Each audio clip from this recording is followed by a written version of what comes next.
ಎಲ್ಲರಿಗೂ ನಮಸ್ಕಾರ. ನಾನು ನಿಮ್ಮ ಸೈನ್ಸ್ ಟೀಚರ್ ಅರ್ಚನಾ ಮೇಡಮ್. ಹಿಂದಿನ ವಿಡಿಯೋದಲ್ಲಿ ನಾವು ಕೆಮಿಸ್ಟ್ರಿಗೆ ಸಂಬಂಧಪಟ್ಟಂಥ ಕೆಲವೊಂದು ಪಾಠಗಳು ಮತ್ತು ಅದರಲ್ಲಿ ಬರಬಹುದಾದಂಥ ಇಂಪಾರ್ಟೆಂಟ್ ಆದ ಕ್ವೆಶನ್ ಆನ್ಸರ್, ಈ ಹಿಂದಿನ ಪರೀಕ್ಷೆಗಳಲ್ಲಿ ಕೇಳಿರುವಂತಹ ಮತ್ತು ಮುಂದೆ ಕೇಳಬಹುದಾದಂತಹ ಕ್ವೆಶನ್ಸ್ಗಳ ಒಂದು ವಿಡಿಯೋವನ್ನು ನಿಮಗೆ ನಾನು ಕೊಟ್ಟಿದ್ದೆ. ಸೊ ನೀವು ಆಲ್ರೆಡಿ ಅದನ್ನು ಓದಿರ್ತೀರಾ, ಅರ್ಥ ಮಾಡ್ಕೊಂಡಿರ್ತೀರಾ ಅಂತ ಅಂದ್ಕೊತೀನಿ. ಹಾಗೆ ಇವತ್ತಿನ ವಿಡಿಯೋದಲ್ಲಿ ಫಿಸಿಕ್ಸ್ಗೆ ಸಂಬಂಧಪಟ್ಟಂತಹ ಚಾಪ್ಟರ್ಸ್ಗಳು, ಅದರಲ್ಲಿ ಬರುವಂತಹ ಇಂಪಾರ್ಟೆಂಟ್ ಆದಂತಹ ಪ್ರಶ್ನೋತ್ತರಗಳು, ಹಿಂದಿನ ಪರೀಕ್ಷೆಗಳಲ್ಲಿ ಅಂದರೆ 19-20ನೇ ಸಾಲಲ್ಲಿ ಕೇಳಿರುವಂತಹ ಇಂಪಾರ್ಟೆಂಟ್ ಆದ ಪ್ರಶ್ನೋತ್ತರಗಳು, ಹಾಗೆ ಈ ಸಲ ಕೇಳಬಹುದಾದಂತಹ ಪ್ರಾಬಬಲ್ ಕ್ವೆಶನ್ ಆನ್ಸರ್ಗಳನ್ನು ನಾನು ಲಿಸ್ಟ್ ಔಟ್ ಮಾಡಿ ಅದರ ಆನ್ಸರನ್ನು ಎರಡೂ ಮಾಧ್ಯಮದಲ್ಲಿ ಕೊಟ್ಟಿರ್ತೀನಿ. ಸೊ ಅದನ್ನು ಚೆನ್ನಾಗಿ ಓದಿ ಅರ್ಥ ಮಾಡಿಕೊಂಡು ಈ ಸಲ ಬರ್ತಕ್ಕಂತಹ ಈಗ ಸೀರೀಸ್ ಆಫ್ ಪ್ರಿಪ್ರೇಟರಿ ಎಕ್ಸಾಮ್ಸ್ ಬರ್ತಾ ಇದೆ, ಹಾಗೆ ಏನು ಮೈನ್ ಎಕ್ಸಾಮ್ಸ್ ಇರುತ್ತೆ ಅದರಲ್ಲಿ ಒಳ್ಳೆ ರೀತಿಯಾದ ಆನ್ಸರ್ಸ್ನ ಮಾಡಿ ಒಳ್ಳೆ ಸ್ಕೋರ್ನ ಮಾಡಿ ಅಂತ ಹೇಳ್ತಾ ಈ ಒಂದು ಸೆಷನ್ನ ಸ್ಟಾರ್ಟ್ ಮಾಡೋಣ. ಮೊದಲನೇದಾಗಿ ಫಿಸಿಕ್ಸಲ್ಲಿ ಬರುವಂಥ ಟಾಪಿಕ್ಸ್ಗಳನ್ನು ನೋಡೋಣ.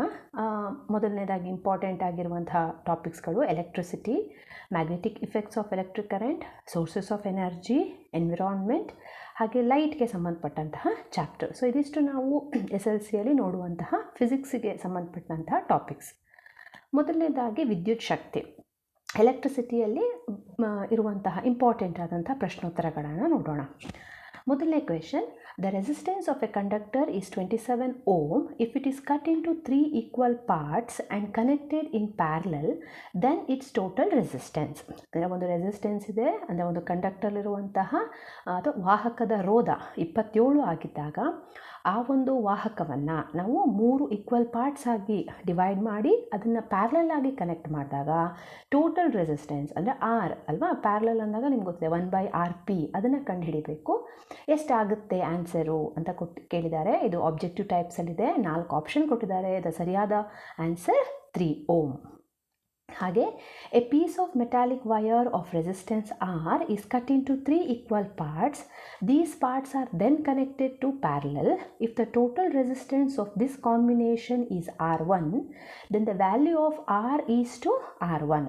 ಸೊ ಇಲ್ಲೂ ಕೂಡ ಒಂದು ಮೆಟಾಲಿಕ್ ವೈರ್ನ ರೆಸಿಸ್ಟೆನ್ಸ್ ಆರ್ ಆಗಿದ್ದು ಅದನ್ನು 3 ಈಕ್ವಲ್ ಪಾರ್ಟ್ಸ್ ಆಗಿ ಕಟ್ ಮಾಡಿ ನಂತರ ಅದನ್ನು ಪ್ಯಾರಲಲ್ ಆಗಿ ಕನೆಕ್ಟ್ ಮಾಡಿದಾಗ ಅದರ ರೆಸಿಸ್ಟೆನ್ಸ್ R1 ಆಗಿದ್ದರೆ ಅದ್ರ ವ್ಯಾಲ್ಯೂ R1 ಆದಾಗ ಎಷ್ಟು ವ್ಯಾಲ್ಯೂ ಆಗುತ್ತೆ ಅಂತ ಕೇಳಿದ್ದಾರೆ. ಅದು ಕೂಡ ಪ್ಯಾರಲಲ್ ರೆಸಿಸ್ಟರ್ಗೆ ಸಂಬಂಧಪಟ್ಟಂತಹ ಒಂದು ಲೆಕ್ಕ. ಇಲ್ಲಿ ಯಾವುದೇ ವ್ಯಾಲ್ಯೂಸ್ ಕೊಟ್ಟಿಲ್ಲ, ಡೈರೆಕ್ಟಾಗಿ ಸಿಗ್ನಿಫಿಕೆನ್ಸ್ ಆಗಿ ಆರ್ ಮತ್ತು R1 ಅಂತ ಹೇಳಿ ಕೊಟ್ಟಿದ್ದಾರೆ. ಸೊ ಅದರ ಆನ್ಸರು ಎಷ್ಟಾಗುತ್ತೆ, 9:1 ಆಗುತ್ತೆ. ಹಾಗೆ next question, so SI unit of potential difference and the name of the device used to measure the potential difference.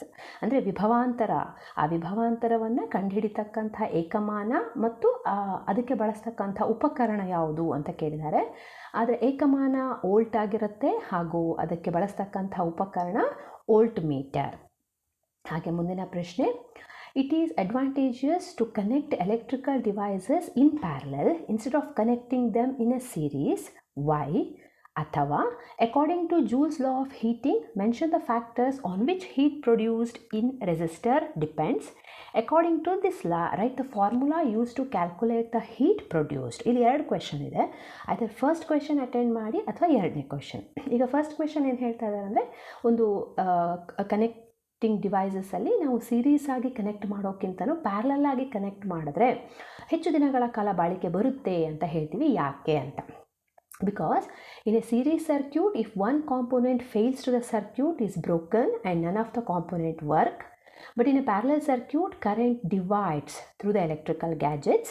This is helpful particularly when each gadget has a different resistance and requires different currents to operate properly. ಹಾಗೆ Jules law of heating ಸಂಬಂಧಪಟ್ಟಂಥ ಕ್ವೆಶನ್ಗೆ, so ಅಲ್ಲಿ heat produced in a resistor is directly proportional to the square of current for a given resistance and directly proportional to the resistance for a given and also directly proportional to the time for which the current flows through the resistor. ಇದರ Kannada version ಕೊಟ್ಟಿದ್ದೀನಿ. So Kannada ವರ್ಷನಲ್ಲಿ ನಾವು ಯಾಕೆ ಸರಣಿ ಜೋಡಣೆಗಿಂತ ಸಮಾಂತರ ಜೋಡಣೆ ಉಪಯುಕ್ತ ಅಂತ ಹೇಳ್ತೀವಿ ಅಂದರೆ, ಅಲ್ಲಿ ಜೋಡಣೆಯಲ್ಲಿ ಒಂದು ಘಟಕ ವಿಫಲ ಆದರೆ ಇಡೀ ಮಂಡಲವೇ ಮುರಿದು ಹೋಗುತ್ತೆ. ಸಮಾಂತರ ಜೋಡಣೆಯಲ್ಲಿ ವಿದ್ಯುತ್ ಪ್ರವಾಹ ಏನಾಗುತ್ತದೆ, ವಿದ್ಯುತ್ ಉಪಕರಣಗಳ ಮೂಲಕ ವಿಭಜನೆ ಆಗ್ತದೆ ಅಲ್ಲಿ. ಹಾಗೆ ಸಮಾಂತರ ರೋಧದಲ್ಲಿ ಏನಾಗ್ತದೆ, ವಿವಿಧ ಉಪಕರಣಗಳನ್ನು ಹೊಂದಿರುವಾಗ ಅದು ಸರಿಯಾಗಿ ಕಾರ್ಯನಿರ್ವಹಿಸಬೇಕು ಅಂದರೆ ಪ್ರತಿಯೊಂದು ವಿದ್ಯುತ್ ಪ್ರವಾಹದ ಅಗತ್ಯವಿರುವ ಸಂದರ್ಭಗಳಲ್ಲಿ, ಅಂದರೆ ಯಾವ ಉಪಕರಣಕ್ಕೆ ಎಷ್ಟು ವಿದ್ಯುತ್ತಿನ ಅಗತ್ಯ ಇದೆಯೋ ಅಷ್ಟು ವಿದ್ಯುತ್ತಲ್ಲಿ ಸಪ್ಲೈ ಆಗುತ್ತೆ. ಹಾಗೆ ಜೌಲನ ಉಷ್ಣ ಉತ್ಪಾದನೆ ನಿಯಮವನ್ನು ಹೇಳಬೇಕು, ಅದರ ಸೂತ್ರವನ್ನು ಹೇಳಬೇಕು ಅಂದರೆ ಸೂತ್ರ ನಿಮ್ಗೆ ಗೊತ್ತಿದೆ, H=I²RT. ನೀವು ಅದನ್ನೇ ಎಕ್ಸ್ಪ್ಲೇನ್ ಮಾಡಿದ್ರೆ ಆಯಿತು. ಅಂದರೆ ಅಲ್ಲಿ H ಅಂದರೆ ಹೀಟ್, ಅಂದರೆ ಉಷ್ಣ ಉತ್ಪಾದನೆ, ಇದು ಡೈರೆಕ್ಟಾಗಿ ಅಂದರೆ ನೇರ ಅನುಪಾತ ಯಾವುದಕ್ಕಿದೆ ಅಂದರೆ ವಿದ್ಯುತ್ ಪ್ರವಾಹಕ್ಕೆ ನೇರ ಅನುಪಾತದಲ್ಲಿದೆ, ಹಾಗೆ ರೆಸಿಸ್ಟೆನ್ಸ್ಗೆ ಅಂದರೆ ರೋಧಕ್ಕೆ ನೇರ ಅನುಪಾತದಲ್ಲಿದೆ. ಅದೇ ಥರ ಅಲ್ಲಿ ಹರಿತಕ್ಕಂಥ ವಿದ್ಯುತ್ತಿನ ಸಮಯಕ್ಕೂ ಕೂಡ ಅದೇನಾಗಿದೆ, ನೇರ ಅನುಪಾತದಲ್ಲಿರುತ್ತೆ ಅನ್ನೋದನ್ನು ನಾವು ಎಕ್ಸ್ಪ್ಲೇನ್ ಮಾಡಿದ್ರೆ ಆನ್ಸರ್ ಆಗೋಗುತ್ತೆ. Next question, A bulb is marked 220 volt and 40 watt, calculate the current. ನಾವು ಕರೆಂಟನ್ನು ಕಂಡುಹಿಡಿಬೇಕು. ಇದರಲ್ಲಿ ನಿಮಗೆ ಸೂತ್ರ ಗೊತ್ತಿದೆ, I=P/V. ಅದ್ರ ಪ್ರಕಾರ ನಾವು ಅಲ್ಲಿ ಕೊಟ್ಟಿರೋವಂಥ ವ್ಯಾಲ್ಯೂನ ಹಾಕಿ ಸಬ್ಸ್ಟಿಟ್ಯೂಟ್ ಮಾಡಿದ್ದೀವಿ. ಸೊ ನಂತರ ಅದೇ ಫಾರ್ಮುಲಾವನ್ನು ಸ್ವಲ್ಪ ಚೇಂಜಸ್ ಮಾಡಿಬಿಟ್ಟು ಅಂದರೆ R=V/I ಅಂತ ತೊಗೊಂಡು ಸೊ ಕ್ಯಾಲ್ಕುಲೇಟ್ ಮಾಡಿ ದ ಆನ್ಸರ್ನ ಅಲ್ಲಿ ನಾವು ಬರೆದಿದ್ದೀವಿ. Okay, that is 1210 Ω. ನೆಕ್ಸ್ಟು 2 ಚಿತ್ರ ಇದೆ ಇಲ್ಲಿ, ಹಾಗೆ 2 ಕ್ವೆಶನ್ ಇದೆ. ಸೊ ಫಸ್ಟ್ ಕ್ವೆಶನ್ ಏನು ಹೇಳ್ತಾ ಇದ್ದಾರೆ ಅಂದರೆ, resistivity of manganese wire of length is 1 metre is 1.84 into 10 to the power of -6 ohm meter at 20 degrees Celsius. If the diameter of the wire is 3 into 10 to the power of -4, what will be the resistance of the wire at the temperature? ಅಂದರೆ 1 metre ಉದ್ದ ಇರ್ತಕ್ಕಂಥ manganese wire 20 degree temperature ಇರುವಾಗ so ಅದರ resistance ಎಷ್ಟಿದೆ ಅಂತಂದರೆ 1.84 ಇದೆ. Suppose ಅದರ diameter ಏನಾದರೂ 3 into 10 to the power of -4 ಆದಾಗ ಸೊ ಅದರ ರೆಸಿಸ್ಟೆನ್ಸ್ ಎಷ್ಟಿರುತ್ತೆ ಅಂಥೇಳಿ ಕೇಳ್ತಾರೆ. ಆ ಕ್ವೆಶನ್ಗೆ ಆನ್ಸರ್ ಮಾಡಬೇಕು. ಅಥವಾ ಅಲ್ಲೊಂದು ಒಂದು ಸರ್ಕ್ಯೂಟ್ ಚಿತ್ರ ಕೊಟ್ಟಿದ್ದಾರೆ, ಅದರ ರೆಸಿಸ್ಟೆನ್ಸ್ ಪ್ಯಾರಲಲ್ ರೆಸಿಸ್ಟೆನ್ಸ್ ಕಾಣ್ತಾ ಇದೆ 3, ಒಂದು ಸೀರೀಸ್ ಇದೆ. ಸೊ ಇವುಗಳ ಟೋಟಲ್ ರೆಸಿಸ್ಟೆನ್ಸ್ನ ಕಂಡುಹಿಡಿಯಿರಿ. ಅಂದರೆ ಅಲ್ಲಿ ಒಂದು ಸೀರೀಸ್ ಅಂದರೆ RS ಹಾಗೆ ಪ್ಯಾರಲಲ್ ಅಂದರೆ 1/RP. ಸೊ ಆ ಸೂತ್ರವನ್ನು ಮಾಡಿಕೊಂಡು ನಾವು ಲೆಕ್ಕವನ್ನು ಮಾಡಬೇಕು. ನಿಮಗೆ ಆ ಲೆಕ್ಕವನ್ನು ಕೂಡ ಸ್ಕ್ರೀನ್ ಮೇಲೆ ಬರೆದಿದೆ, ನಿಮ್ಗೆ ಕಾಣಿಸ್ತಾ ಇದೆ. ಅಲ್ಲಿ ಟೋಟಲ್ ರೆಸಿಸ್ಟೆನ್ಸ್ ಆಗಿರ್ಬೋದು 6 ಓಮ್, ಹಾಗೆ ಕರೆಂಟ್ ಬಂದು 1 ಆಂಪೇರ್ ಅಂತಿದೆ. ಹಾಗೆ ನಾವು ಮ್ಯಾಂಗನೀಸ್ ಲೋಹದ ತಂತಿಯ ಉದ್ದವನ್ನು ಕೊಟ್ಟು ಅದರಲ್ಲಿ ನಾವು ಟೋಟಲ್ ರೋಧಶೀಲತೆಯನ್ನು ಕಂಡುಹಿಡಿಯಿರಿ ಅಂದಾಗ ನಾವು ಫಾರ್ಮುಲಾವನ್ನು ಹಾಕ್ಕೊಂಡಿದ್ದೀವಿ. A=ND4/4 ಅನ್ನುವ ಫಾರ್ಮುಲಾವನ್ನು ಹಾಕ್ಕೊಂಡು ವ್ಯಾಲ್ಯೂಸ ಚೇಂಜ್ ಮಾಡಿಕೊಂಡು ರೆಸಿಸ್ಟೆನ್ಸ್ ಫಾರ್ಮುಲಾ R=ρ×L/A ಹಾಕಿ ಟೋಟಲ್ ರೆಸಿಸ್ಟೆನ್ಸ್ 26.02 ಓಮ್ ಅಂಥೇಳಿ ಲೆಕ್ಕ ಮಾಡಿರೋದು ಕೂಡ ಸ್ಕ್ರೀನ್ ಮೇಲಿದೆ, ಕಾಣಿಸ್ತಾ ಇದೆ. ಸೊ ಫಾರ್ಮುಲಾವನ್ನು ನೆನ್ಪಿಟ್ಕೊಂಡ್ರೆ ನಾವು ಈಸಿಯಾಗಿ ವ್ಯಾಲ್ಯೂಸ್ನ ಸಬ್ಸ್ಟಿಟ್ಯೂಟು ಮಾಡ್ಬೋದು. ಹಾಗೆ ನೆಕ್ಸ್ಟ್ ಕ್ವೆಶನ್, ಇಲ್ಲೂ ಕೂಡ ಒಂದು ಸರ್ಕ್ಯೂಟ್ನ ಕೊಟ್ಟಿದ್ದಾರೆ. ಸೊ ನಾವು ಸರ್ಕ್ಯೂಟಲ್ಲಿ ಟೋಟಲ್ ರೆಸಿಸ್ಟೆನ್ಸ್ನ ಕಂಡುಹಿಡಿಬೇಕು, ಹಾಗೆ ಟೋಟಲ್ ಕರೆಂಟನ್ನು ಕಂಡುಹಿಡಿಬೇಕು. ಅಂದರೆ ರೆಸಿಸ್ಟೆನ್ಸ್ ಅಂದರೆ R ಕಂಡುಹಿಡಿಬೇಕು, ಹಾಗೆ ಕರೆಂಟ್ ಅಂದರೆ ಐಯನ್ನು ಕಂಡುಹಿಡಿಬೇಕು. ಸೊ ಅಲ್ಲೂ ಕೂಡ ನಾವು ಸೀರೀಸ್ ಮತ್ತು ಪ್ಯಾರಲಲ್ ಕನೆಕ್ಷನ್ ನೋಡಿಕೊಂಡು ಸೊ ಆ ಥರ ಸೀರೀಸ್ ಮತ್ತು ಪ್ಯಾರಲಲ್ನ ಸಬ್ಸ್ಟಿಟ್ಯೂಟ್ ಮಾಡಿ ರೆಸಿಸ್ಟೆನ್ಸ್ನ ಕಂಡು ಹಿಡಿದುಕೊಂಡು ನಂತರ ನಾವು ಕರೆಂಟನ್ನು ಕಂಡುಹಿಡಿಯುವಂಥದ್ದು. ಆ ಲೆಕ್ಕ ಕೂಡ ನಿಮಗೆ ಸ್ಕ್ರೀನ್ ಮೇಲಿದೆ. ಓಕೆ, ಹಾಗೆ next question, an electric generator rated 400 W, that is watt, is used for 8 hours a day. An electric iron box rated 750 watt is used for 2 hours a day. Calculate the cost of using these appliances for 30 days. If the cost of 1 kilowatt per hour is ₹3. ಅಂದರೆ ಒಂದು ಮನೆಯಲ್ಲಿ 2 instrument ಇದೆ, ಒಂದು electrical generator ಇದೆ, ಇನ್ನೊಂದು iron box ಇದೆ. So ಜನರೇಟರಿನ ಒಂದು rate ಎಷ್ಟು ವ್ಯಾಟ್ ಇದೆ ಅಂದರೆ 400 ವ್ಯಾಟ್ ಇದೆ, ಹಾಗೂ ಐರನ್ ಬಾಕ್ಸ್ 750 ವ್ಯಾಟಿಂದಿದೆ. ಸೊ ಒಂದು 8 ಅವರ್ಸ್ ವರ್ಕ್ ಆಗ್ತಿದೆ, ಒಂದು 2 ಅವರ್ಸ್ ವರ್ಕ್ ಆಗ್ತಾ ಇದೆ. ಹಾಗೆ ಅದು 30 ಡೇಸು ವರ್ಕ್ ಆಗುತ್ತೆ ಅಲ್ವಾ. ಒಂದಿನ ಜಾಸ್ತಿ ವರ್ಕ್ ಮಾಡ್ಬೋದು, ಜಾಸ್ತಿ ಅವರ್ಸ್ ವರ್ಕ್ ಮಾಡ್ಬೋದು.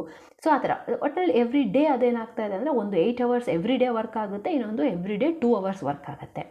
ಸೊ ಟೋಟಲ್ 1 ಮಂತಲ್ಲಿ 30 ಡೇಸ್ ಅಂತ ಲೆಕ್ಕ ಹಾಕಿದ್ರೆ ಸೊ ಒಂದು ಕಾಸ್ಟ್ ಅಂದರೆ ನಾವು ವರ್ಕ್ ಮಾಡುವಂಥ ಅಥವಾ ಯೂನಿಟ್ನ ಏನು ಕರೆಂಟ್ ಯೂಸ್ ಮಾಡ್ತೀವಲ್ಲ, ಸೊ ಆ ಒಂದು ಕಿಲೋ ವ್ಯಾಟ್ ಪರ್ ಅವರ್ ಆ ಒಂದು ಯೂನಿಟ್ಟಿಗೆ ₹3 ಆಗಿದರೆ ನಾವು ಎಷ್ಟು ಕರೆಂಟನ್ನು ಒಂದು ತಿಂಗಳಿಗೆ ಯೂಸ್ ಮಾಡ್ತೀವಿ ಅನ್ನುವಂಥ ಲೆಕ್ಕ.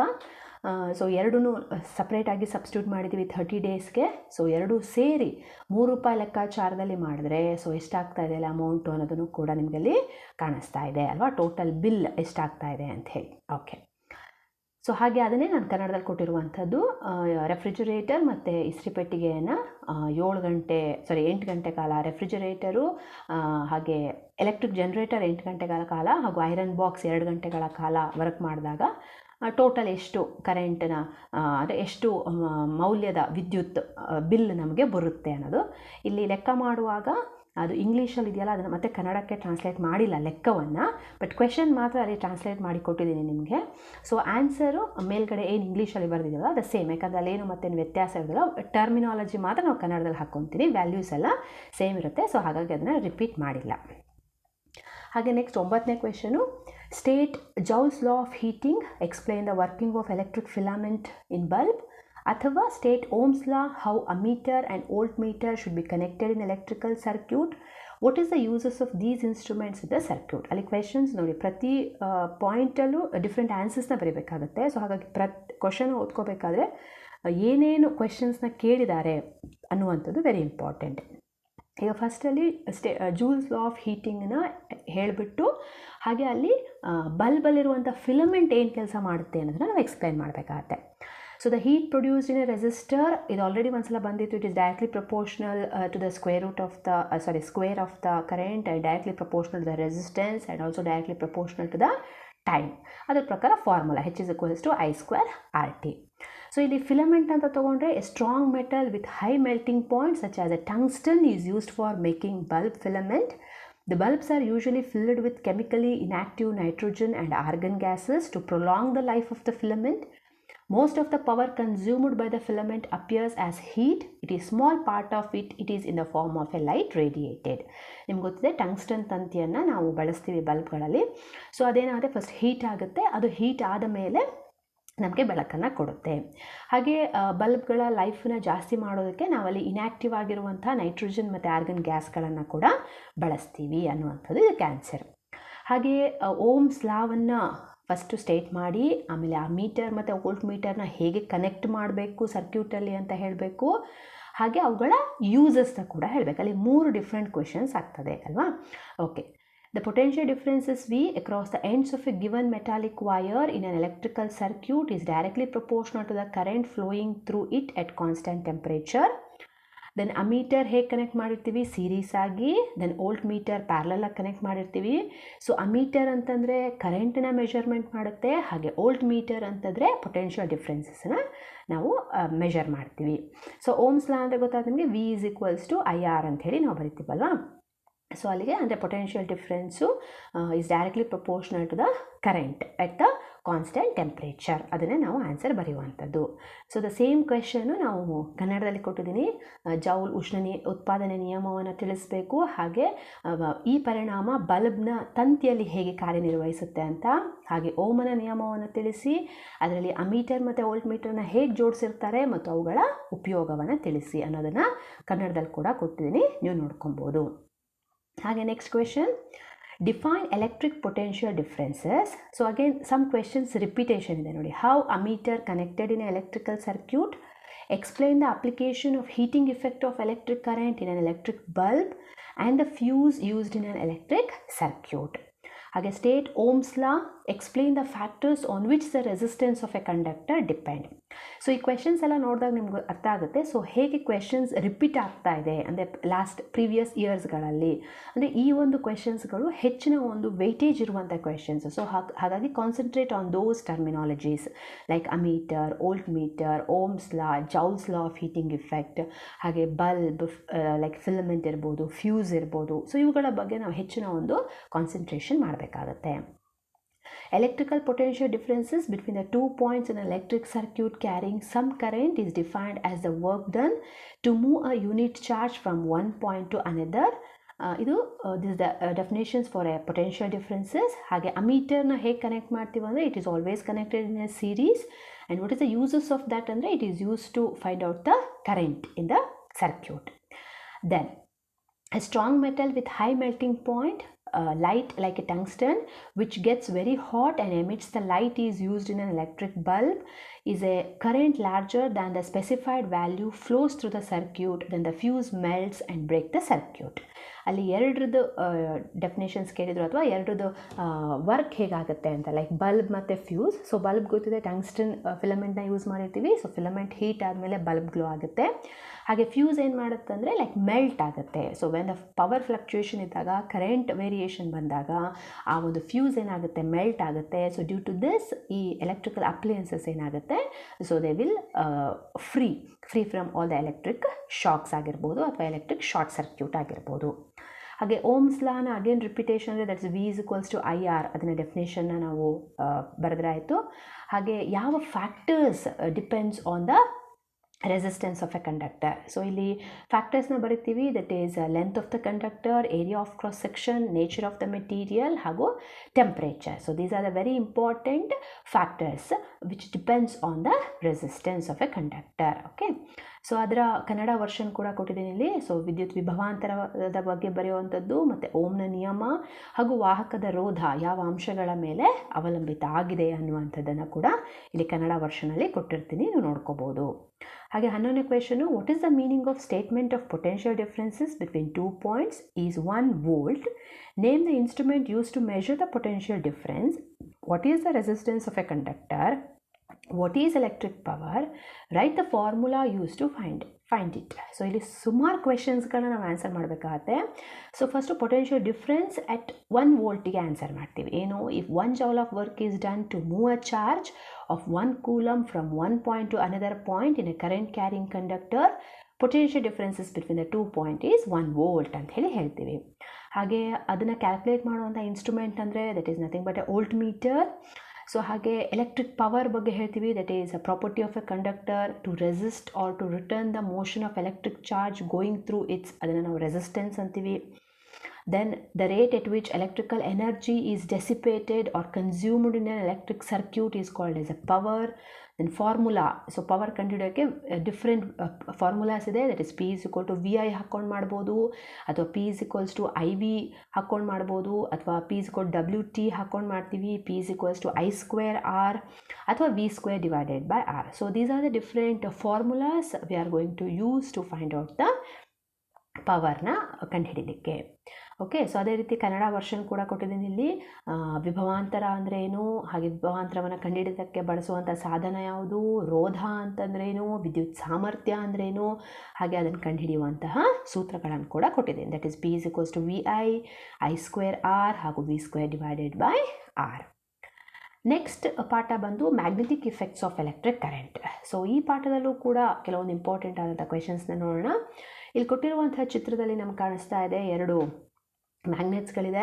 ಸೊ ಅಲ್ಲಿ ಒಂದು ಕಡೆ P ಲೇಬಲ್ ಮಾಡಿದ್ದಾರೆ, ಇನ್ನೊಂದು ಕಡೆ Q ಲೇಬಲ್ ಮಾಡಿದ್ದಾರೆ. ಸೊ ಆ P ಮತ್ತು Q ಏನಿದೆಯಲ್ಲ ಅಲ್ಲಿ ಡೈರೆಕ್ಷನ್ನ ಕೇಳಿದ್ದಾರೆ ಅವರು. Magnetic poles represented by P and Q respectively, ಯಾವ ಡೈರೆಕ್ಷನ್ಲಿದೆ ಅದು, ಯಾವ ಪೋಲನ್ನು ರೆಪ್ರೆಸೆಂಟ್ ಮಾಡುತ್ತೆ ಅಂತ. So the answer is both the P ಮತ್ತು Q ಎರಡೂ ಕೂಡ ಸೌತ್ ಅಂತ ಆನ್ಸರ್ ಇದೆ. ನೀವು ಹಾಗೆ ಬರಿಬೇಕು ಅಂದರೆ ಅಲ್ಲಿ ಆ್ಯರೋ ಮಾರ್ಕನ್ನ ನೋಡಬೇಕು ನೀವು. ನಮಗೆ ಗೊತ್ತಿದೆ ಅಲ್ಲಿ magnetic lines, it is starts from north pole and ends with the south pole ಅಂತ ಹೇಳ್ತೀವಲ್ಲ, ನೋಡಿ ಅಲ್ಲಿ ಆ್ಯರೋ ಮಾರ್ಕ್ ಕಾಣಿಸುತ್ತೆ ನಿಮಗೆ. ಎರಡೂ ಕಡೆ ಆ್ಯರೋ ಮಾರ್ಕ್ ಯಾವ ಕಡೆ ಎಂಡ್ ಆಗಿದೆ ಅದು ಸೌತ್ ಕಡೆಗೆ ಎಂಡ್ ಆಗಿದೆ. ಸೊ ಹಾಗಾಗಿ P means that is also a south and Q that's also a south pole. ಹಾಗೆ next question, observe the given figure. So ಈ ಫಿಗರ್ನ ಫಸ್ಟ್ ನೋಡಿ.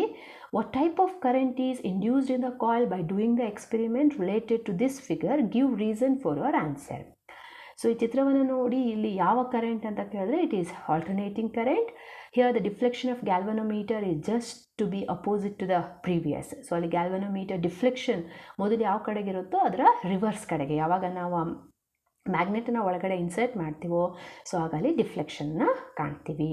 ಸೊ ಅದನ್ನು ನಾವು ಕನ್ನಡದಲ್ಲಿ ಕೊಟ್ಟಿದ್ದೀನಿ. ಸೊ ಇಲ್ಲಿ ಯಾವ ಒಂದು ವಿದ್ಯುತ್ ಪ್ರವಾಹ ಉಂಟಾಗುತ್ತೆ ಅಂದರೆ ಅದು ಪರ್ಯಾಯ ವಿದ್ಯುತ್ತು. ಯಾಕಂದರೆ ಅಲ್ಲಿ ಹೇಗೆ ಗೊತ್ತಾಯಿತು ಅಂದರೆ ಗ್ಯಾಲ್ವನೋಮೀಟರ್ ಸೂಜಿಯ ದಿಕ್ಕು ವಿರುದ್ಧ ದಿಕ್ಕಿಗೆ ಚಲಿಸೋದ್ರಿಂದ ಗೊತ್ತಾಗುತ್ತೆ. ಹಾಗೆ ಮೂರನೇದು, ಅವರು ಎಲೆಕ್ಟ್ರಿಕ್ ಜನ್ರೇಟರ್ನ ಲೇಬಲ್ ಮಾಡಿಬಿಟ್ಟು ಎಲೆಕ್ಟ್ರಿಕ್ ಜನ್ರೇಟರ್ನ ಡ್ರಾ ಮಾಡಿಬಿಟ್ಟು ಲೇಬಲ್ ಮಾಡೋಕ್ಕೆ ಹೇಳಿದ್ದಾರೆ. ಸೊ ಅದನ್ನು ಕೂಡ ಇಲ್ಲಿ ವಿದ್ಯುತ್ ಜನಕದ ಚಿತ್ರವನ್ನು ಬರೆದು ಭಾಗಗಳನ್ನು ಗುರುತಿಸ್ಕೊಟ್ಟಿದ್ದೀನಿ.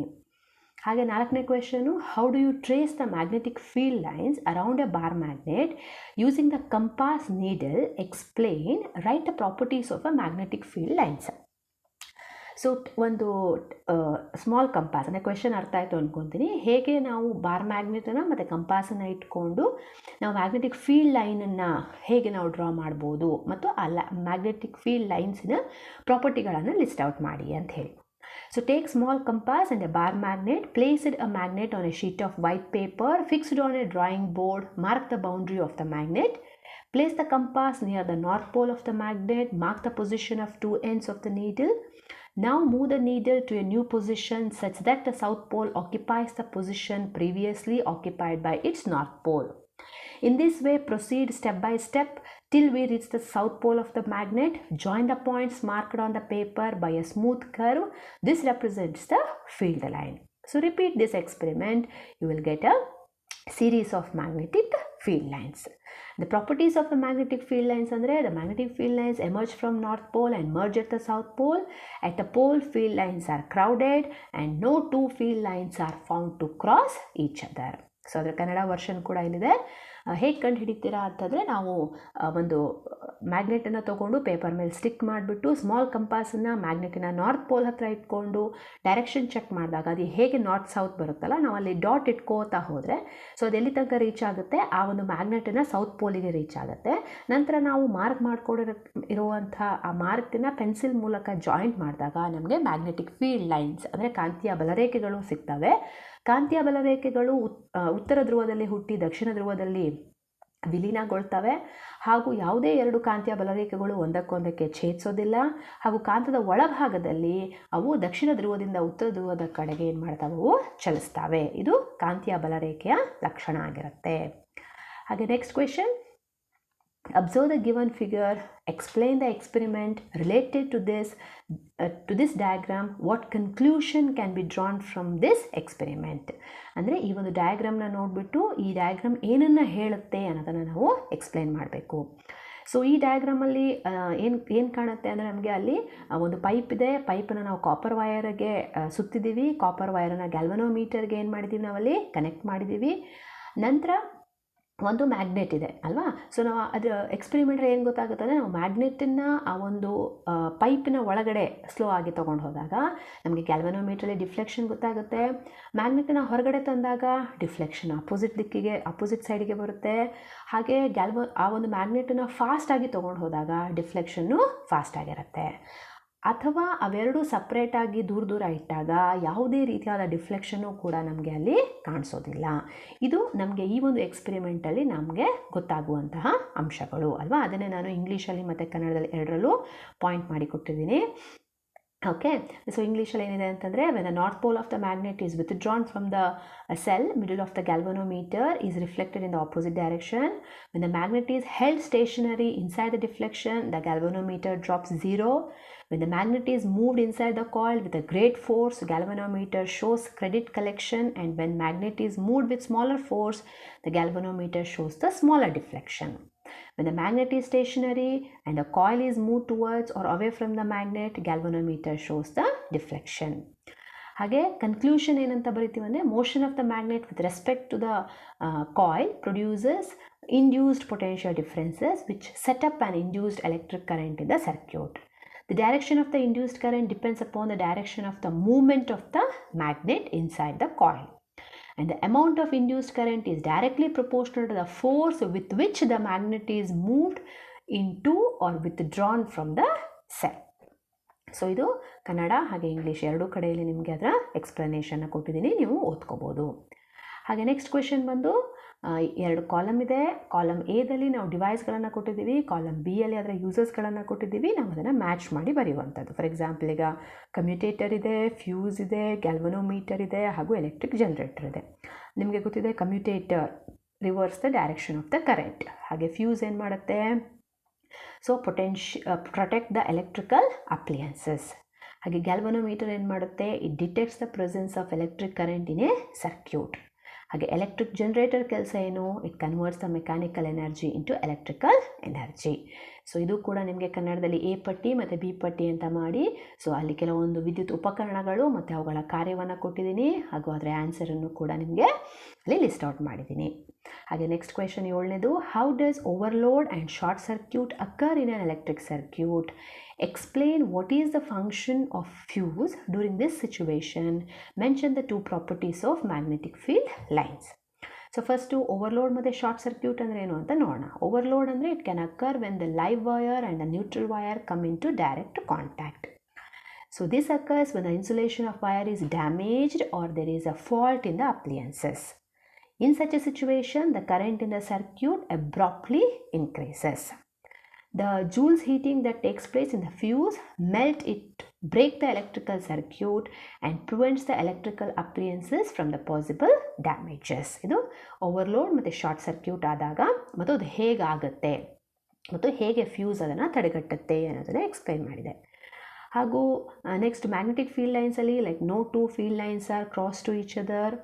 The density of the magnetic field lines are more near the magnetic poles. The magnetic field emerges from North Pole and merge at the South Pole, and inside the magnet the direction of field lines is from South to North Pole, and the magnetic field lines are closed curves.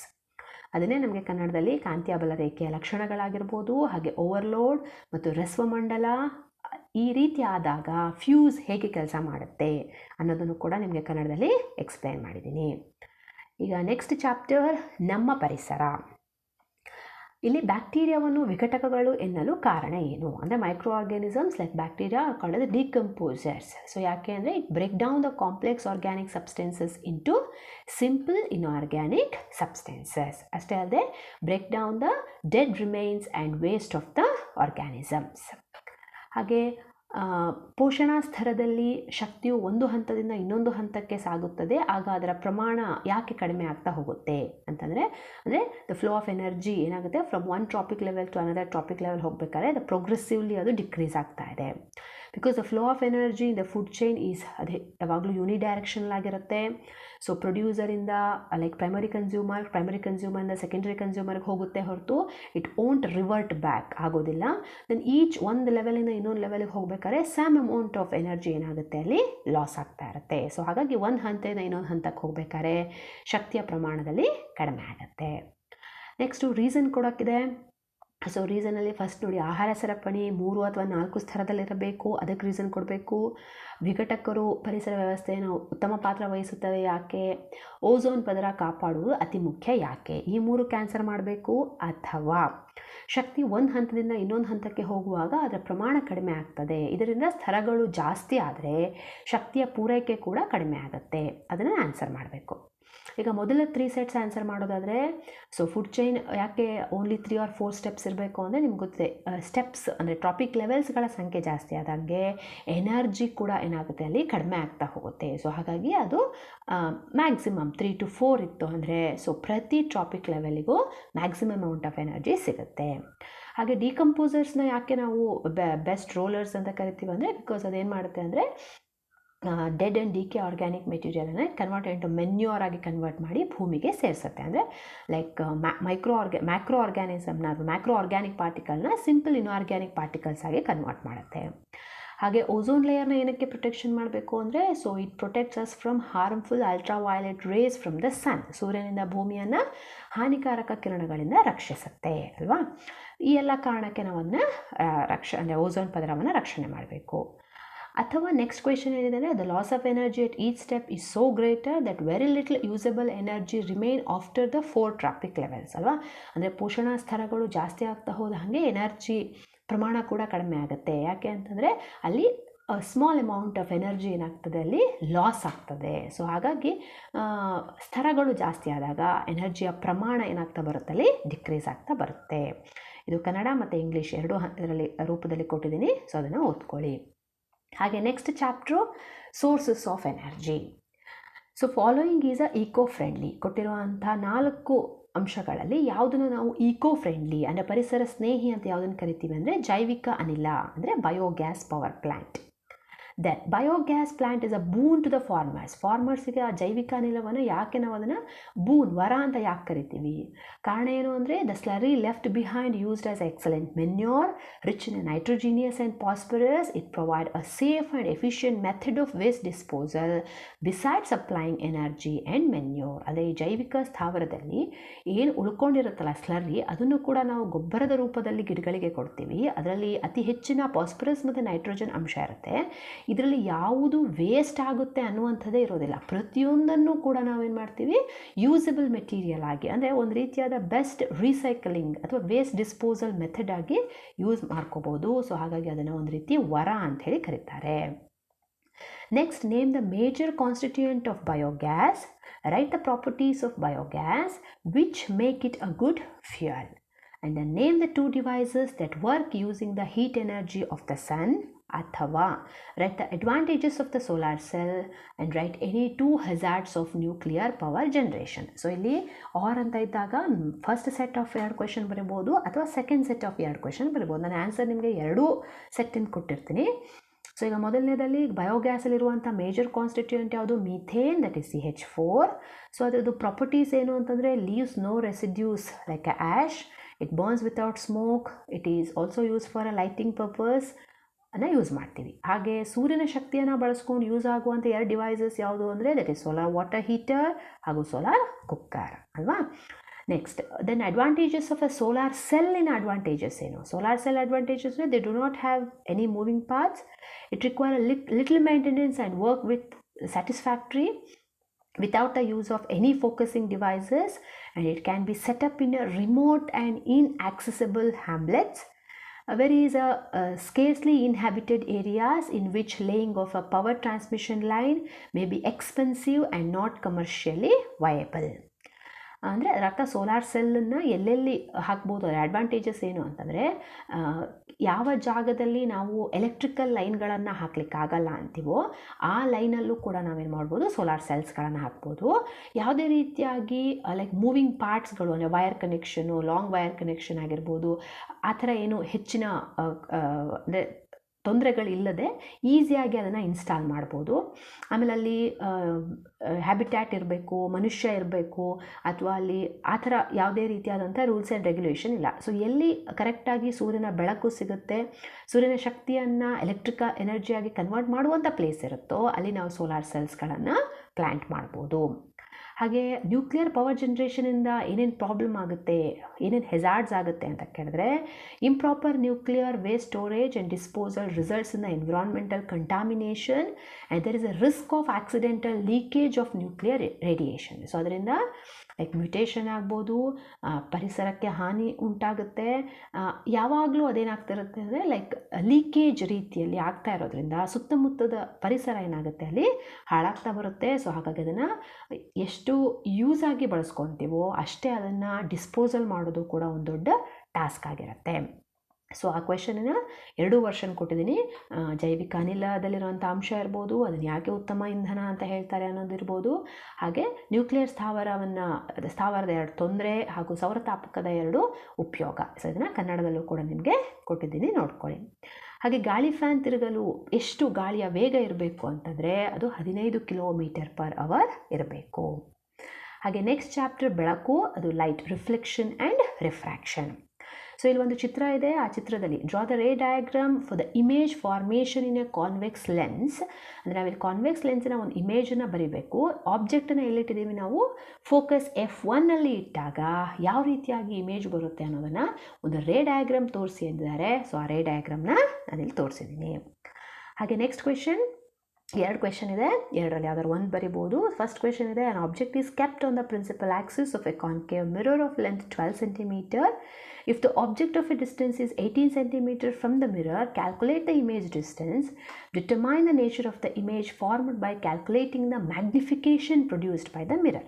ಅಂದರೆ 12 centimetre ಎತ್ತರ ಇರ್ತಕ್ಕಂತಹ ಒಂದು ಆಬ್ಜೆಕ್ಟನ್ನು ಮಿರರಿಂದ ನಾವು 18 centimetre ದೂರ ಇಟ್ಟಾಗ so ನಮಗೆ ಪ್ರತಿಬಿಂಬ ಎಲ್ಲಿ ಮೂಡುತ್ತೆ ಮತ್ತು ಮೂಡಿರುವಂಥ ಪ್ರತಿಬಿಂಬದ ನೇಚರ್ ಏನು ಅಂತ ಬರೀಬೇಕು. ಹಾಗೆ ಮ್ಯಾಗ್ನಿಫಿಕೇಷನ್ನು ಕೂಡ ನಾವು ಅದನ್ನು ಅಂದರೆ ಮಸೂರ ವರ್ಧನೆ ಅಂತ ಹೇಳ್ತೀವಲ್ಲ ಅದನ್ನು ಕೂಡ ನಾವು ಕ್ಯಾಲ್ಕುಲೇಟ್ ಮಾಡಬೇಕು. ಅಥವಾ doctor prescribes a connective lens of power -0.5D to a person. Find the focal length of the lens. Is this lens diverging or a converging? Give reason. How does the property of the lens can be used to connect eye defects?